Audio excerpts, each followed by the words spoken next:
మన జగన్మోహన్ రెడ్డి పర్యటనలో వైసీపీ నాయకులు కార్యకర్తలు ఎంత దారుణంగా ప్రవర్తించారో మనందరం చూసాం. రైతులు పండించిన పంటని కనీసం కనికరం లేకుండా రోడ్డు పాలు చేసేసారు. ట్రాక్టర్లన్నీ తీసుకొచ్చి అదొక పెద్ద డ్రామా అనుకోండి. ముందు నుంచి కూడా ఒక పథకం ప్రకారం ప్రభుత్వం పైన మనం ఏదో రకంగా విమర్శ చేయాలి కాబట్టి ఇవి ఇలా చేస్తే బాగుంటుంది అనేలాగా ఒక డ్రామాను సెట్ చేసి అదే ఫాలో చేశారు. తర్వాత రైతులు బయటకు వచ్చి ఒక అతనైతే అది మాకు సంబంధించిన పంట, అది ఇవాళ నేను ఏరుకోవడం కూడా లేకుండా చేశారు, నన్ను అన్యాయం చేశారని చెప్పేసి అతను మాట్లాడాడు.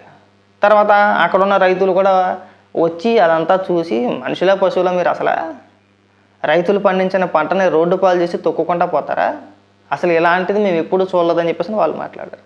ఇప్పుడు అర్జెంటుగా దాన్ని డైవర్ట్ చేయాలి. జగన్మోహన్ రెడ్డి పర్యటనలో వ్యతిరేకత స్పష్టంగా కనబడింది.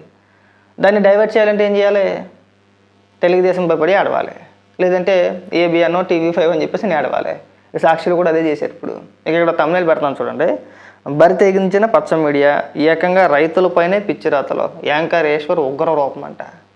ఏంటి అంటే ఆంధ్రజ్యోతి పేపర్లో ఒక కథనం వచ్చింది. దండుపాల్యం బ్యాచ్ అని చెప్పేసి వైసీపీ నాయకుల్ని జగన్మోహన్ రెడ్డి ఉద్దేశించి ఒక కథనం వస్తే దాన్ని రైతులకు ఆపాదించేసి రైతులందరినీ మీరు దండుపాల్యం బ్యాచ్ అంటారా అని చెప్పేసి వీడు మాట్లాడే మాట నాకు ఆశ్చర్యం వేసింది.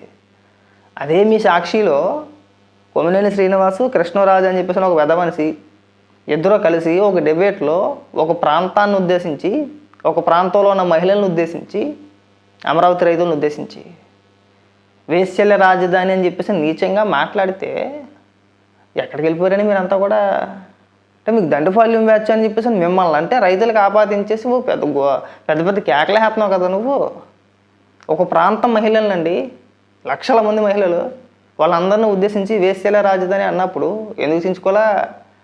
భారతిరెడ్డి గారినో లేదంటే జగన్మోహన్ రెడ్డి గారినో ఎందుకు ప్రశ్నించలా? ఇలాగ రాయిపోయావా బరి తెగించిన సాక్షి అని చెప్పేసి ఎందుకు పెట్టలేం? మనకు జీతాలు రావానా కదా? కానీ నువ్వు ఈ మధ్యన వైసీపీ కార్యకర్త కంటే ఎక్కువ ఎందుకు గింజుకుంటున్నావు అని అడుగుతున్నా. నువ్వు జర్నలిస్టు కదా, జర్నలిస్టుగా నువ్వేం చేయాలి అది చేయాలి, విమర్శ చేయొచ్చు, తప్పలేదు. నువ్వు సాక్షిలో పనిచేస్తున్నావు కాబట్టి సాక్షికి అంటే వైఎస్ఆర్సీపీ పార్టీకి ఫేవర్గానే ఉంటుంది, అందులో తిరుగులేదు వాళ్ళదే కాబట్టి. నువ్వెందుకు కార్యకర్త కంటే ఎక్కువ రెచ్చిపోతున్నావు అని అడుగుతున్నా. అలాగే మాట్లాడుతున్నారు మిగిలిన జర్నలిస్టులు అందరూ కూడా. మిమ్మల్ని ఉద్దేశించి వ్యక్తిగతంగానో వ్యంగ్యంగానో మీకు రకరకాల పేర్లు పెట్టేసి అలాగే మాట్లాడుతున్నారా జగన్మోహన్ రెడ్డిని ఉద్దేశించి? పోనీ ఏబిఎన్, ఆంధ్రజ్యోతి కానీ లేదంటే టీవీ5లో కానీ అలాగే మాట్లాడుతున్నారా? నీకు ఎందుకు అంత వ్యక్తిగతంగా తీసుకోవడం అని అడుగుతున్నావు. ఎందుకు కదా మేము నిన్ను తిట్టేది. అంటే మనం ఒక డిబేట్ చేస్తే అందులో ఒక యాంకర్గా నువ్వు చేయాల్సింది ఏంటి? డిబేట్ నిర్వహించాలి, కరెక్టే. కానీ నువ్వెందుకు విమర్శలు చేస్తున్నావు అని అడుగుతున్నా. చెయ్యొచ్చు, విమర్శలు కూడా చేయొచ్చు, కాదని అట్లా అడగవచ్చు. ఒకవేళ చంద్రబాబుని అడిగారు ఏదైనా మాట్లాడితే అప్పుడు ఎలా జరిగిందండి, ఇప్పుడు ఎలా జరిగిందని చెప్పేసి అనుకోవచ్చు. నువ్వెందుకు రకరకాలుగా పేర్లు పెడుతున్నావు నీ ఈశ్వర్గా? అంటే మళ్ళీ ఏడుస్తారు, మమ్మల్ని అలా అంటున్నారు, మమ్మల్ని ఎలా అంటున్నారు అని చెప్పేసి అని. కరెక్టే అంటారో మీరు నిరూపించాలి కదా. మన ఉదయం లేతే మన సాక్షిలో రాయించే రాతలేంటి? మన సాక్షి పేపర్లో ఉదయం లేస్తే అందులో ఒక డేట్ మినహాయించి అన్ని అబద్ధాలే కదా. ఏమని రాసుకొచ్చారు అందులో? రైతులను ఉద్దేశించి వేస్ట్ చేయడం అంటే అసలు ఒక్క కథనన్నా రాశారా? అంటే మీరు సాక్షిలో కూర్చొని అందరినీ బూతులు తట్టచ్చా? మీరు ఒక పర్యటనకి వెళ్తే విధ్వంసం సృష్టిస్తారా? రైతులు పండించిన పంటను రోడ్డు పాలు చేస్తారా? దాని గురించి మిమ్మల్ని ఉద్దేశించి దండుపాలెం బ్యాచ్ అని చెప్పి రాస్తే రైతులకు ఆపాదించేసి రైతులు అలా అంటారా అని చెప్పేసి మళ్ళీ ఇక్కడ రైతులకు ఆపాదించి ఇక్కడ మీరు ఓవర్ యాక్షన్లా అది చూస్తూ ఉంటే కొంచెం సిగ్గు అనిపించట్లా? అసలు జగన్మోహన్ రెడ్డి పర్యటనలో ఏదైనా సరే ఒక్కటి సక్సెస్ అయింది అని చూపించండి మాట్లాడితే భద్రతా లోపం అంటారు. ఇది ఒకటి బాగా అలవాటైంది ఈ మధ్యన. వాళ్ళ కార్యకర్తలను రెచ్చగొట్టేది జగన్మోహన్ రెడ్డి, తన కారు వద్దకు తీసుకొచ్చేది జగన్మోహన్ రెడ్డి, రమ్మని పిలిచేది జగన్మోహన్ రెడ్డి, పైగా భద్రతా లోపం. అసలు ఎవరు రమ్మన్నాడు బయటికి? అసెంబ్లీకి వెళ్ళని వ్యక్తి పర్యటనల పేరుతో ఏదో రాష్ట్రంలో అల్లాలో సృష్టించాలని చెప్పేసి ఉద్దేశంతో రోడ్డు ఎక్కి నాకు మాట్లాడితే భద్రత లేదు, చంపేయాలని చూస్తున్నారు, సాగొట్టేయాలని చూస్తున్నారు. రామాకు బెంగళూరులోనే ఉండు, అక్కడే ఉండండి. నీకు ఎంత భద్రత కల్పించాలో అంతే కల్పిస్తారు, అంతకుమించి ఎందుకు కల్పిస్తారో? అంటే మీ కార్యకర్తలు అందరూ సైకోగాళ్ళు కదా, గంజాయి బ్యాచ్ కదా అని చెప్పేసి రాష్ట్రంలో ఉన్న పోలీసు వ్యవస్థను మొత్తం తీసుకొచ్చి నీ పర్యటనలో పెట్టేస్తారా? పెట్టరు కదా. నీ కార్యకర్తలనే క్రమశిక్షణతో నువ్వు ఉంచుకోవాలి, వాళ్ళకు నువ్వు ఆదేశాలు ఇవ్వాలి. ఒరే మీదడిపోబాకంటారా పిచ్చుకొక్కలాగా, కొద్ది దూరంగా ఉండండి అని చెప్పేసి నీ కార్యకర్తలకు నువ్వు చెప్పుకోవడం మానేసి నువ్వు ఎక్కడికన్నా వెళ్తే ఆ సైకోగాలు అందరినీ కూడా పోలీసులు కాపలా కాస్తారండి. రామాకు ఇంట్లో కూర్చో, బెంగళూరులో కూర్చో, ఎలాగ అసెంబ్లీకి రావట్లేదుగా అలాగే అక్కడ కూడా కూర్చో. బొత్తిగా ఇడిసెత్తేట కావాలంటే చూడండి, జగన్మోహన్ రెడ్డి పర్యటనలో మెజారిటీ 90% గంజాయి బ్యాచే ఉంటారు. కేసులు పెట్టించుకొని జైలుకి వెళ్ళొచ్చిన చాలామంది ఉంటారు. ఏదో కేసు, గంజాయి కేసు కావచ్చు, మర్డర్ కేసు, ఇంకోట రేప్ కేసులా, ఈ కేసుల్లో ఉండి జైలుకి వెళ్ళి వచ్చిన వ్యక్తులే అధిక శాతం. ఇది మొన్న అనిల్ కుమార్ యాదవ్ చెప్పాడు కదా, మెజారిటీ ఉండేది జైలుకి వెళ్ళి వచ్చిన వాళ్ళే. నేను చెప్పాను కదా, వాళ్ళకి కుటుంబ బాధ్యతలు ఉండవు, పెళ్లి పెట్టాకలు ఉండవు, పిల్లలు ఉండరు. వాళ్ళ బతుకంతా కూడా ఏడన్నా డబ్బులు ఇచ్చేయడానికి కూడా వెనకాల తిరగడం, కొట్టడం, ఏదైనా కేసు పెడితే లోపలికి వెళ్ళడం, లోపల హ్యాపీగా బతకడం, ఇంతే ఉంటాయి.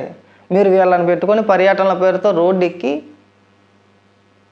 ప్రజల్ని భయభ్రాంతులకు గురి చేయాలి, ఏదో జరిగిపోతుందనే అపోహ కల్పించేసేయాలి. అలాగా ఇంతేనా? కాస్త ఇంగిత జ్ఞానం లేకపోతే ఎలాగండి? జగన్మోహన్ రెడ్డి 5 ఏళ్ళు ముఖ్యమంత్రిగా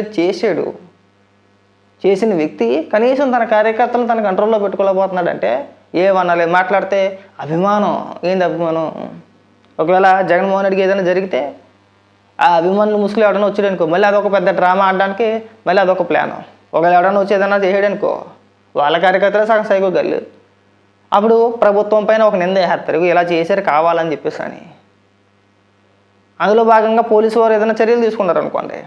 ఒకవేళ మొన్నే తీసుకోండి, లాఠీ చార్జ్ అన్నారు, జరిగిందో జరగలేదో తెలియదు, వీడియోలు అయితే బయటికి రాలా, ఒక పక్కన పెట్టేసేయండి. లాఠీ చార్జ్ ఎందుకు చేస్తారో, మనోడు ఏదో అల్లాల్లో సృష్టించే విధంగా ఏదైనా ఒక చిల్లర పనం ఇంకోటో చేసే అవకాశాలు ఎక్కువ, చెదరగొట్టే అవకాశాలు ఎక్కువ ఉంటాయి కదా. మరి అలాంటి వ్యక్తులు ఉంటారు కదండి, నీ పైన రావడానికి చూసిన వాళ్ళు, లేదంటే దాడికి ప్రయత్నిస్తానో ఇంకొకటో లాఠీ చార్జ్ చేస్తారు ఆ సమయంలో. అది నీ కోసమే, నీ భద్రత కోసమే చేస్తారు, ఊరికే పని లేక ఏం చేయడం ఎవడో కూడా కదా. నీ పర్యటనలో నిన్ను సురక్షితంగా చూడడం పోలీసుల బాధ్యత, నువ్వు వెళ్ళి రావడం, అంతే కదా. మరి మీ కార్యకర్తలు నీ మీద ఎగబడిపోతుంటే ఒకవేళ నీకు జరగడానికి ఏదైనా జరిగితే అప్పుడు మళ్ళీ కొత్త డ్రామా ఆడతావా కొడిగత్తిలాగా? మరి అందులో భాగంగానే కదా చర్యలు తీసుకుంటారు. ఒక పక్కన మా కార్యకర్తలు ఎవరిని అడ్డుకోమాకండి అని చెప్పేసి అని పెద్ద పెద్ద గొడవల రచ్చలా. మీ నాయకులు బ్యారికేడ్లు అడ్డం పెడితే బ్యారికేడ్లను గిట్టరేస్తారా? మీరు ఇక్కడికి వచ్చి ఉపన్యాసాలు చెప్తారా? అది జనాలు అమ్ముతారా? జగన్మోహన్ రెడ్డి మీకు, మీ సాక్షిలో పనిచేసే వ్యక్తులకి చెప్పేది ఏంటంటే, ప్రజలు ఎవరు కూడా మీరు చెప్పే ఉపన్యాసాలు ఎవడు వినట్లా, ఈ కట్టి పెట్టేస్తే బాగుంటుంది. రైతులను అలా అన్నారా, పొద్దులైతే మన సాక్షి పేపర్ మనం చూస్తే అందులో అన్నీ అబద్ధాలే కనబడతాయి. ఊరికి ఎందుకు మనకి ఈ పనికి మనం ఉపన్యాసాలు చెప్పుకుంటే ఉపయోగం ఏమి ఉండదు. పైగా మీరు జర్నలిస్టుల పేరుతోటి ఏకపక్షంగా వ్యక్తిగత విమర్శలు చేస్తూ తెలుగుదేశం పార్టీ మళ్ళీ మీరే పేర్లు పెట్టాలా? జగన్మోహన్ రెడ్డి అసెంబ్లీకి ఎందుకు వెళ్ళట్లేదు అంటే ఒకటి సమాధానం చెప్పడం. ఇన్ని మాటలు మాట్లాడి మీరు అసెంబ్లీకి వెళ్తే కాదా? నోరు తెరిస్తే వచ్చే అబద్ధాలు, ఎక్కడైనా మాట్లాడితే అన్ని అబద్ధాలే. పైగా రెచ్చగొట్టే వ్యాఖ్యలు, అక్కడికి వెళ్ళి జగన్మోహన్ రెడ్డి రెచ్చగొట్టే వ్యాఖ్యలు చేస్తారు. మీరు గాడిదలు కాస్తున్నారా అంటాడు. మరి నువ్వేం కాస్తున్నావు? సంవత్సరం కాలం పాటు నువ్వు అసెంబ్లీకి వెళ్ళకుండా నువ్వేం కడుతున్నావు? గాడిదలు కాస్తున్నావా? మాట్లాడతావు, వెళ్ళి మాట్లాడగలవా? ఆ మాట్లాడేది కూడా ఎవరికి అర్థం కాకూడదు. ఒక పక్క జగన్మోహన్ రెడ్డి మాట్లాడుతూ ఉంటాడు, పక్క నుంచి కేకలేస్తూ ఉంటాడు. ఆ కేకలు ఆగు, జగన్మోహన్ రెడ్డి ఆగడు. ఆ కేకలు ఆగిపోతే జగన్మోహన్ రెడ్డి ఆగిపోతాడు. మళ్ళీ మనం మాట్లాడేది స్పష్టంగా అర్థమైపోతుంది కదా.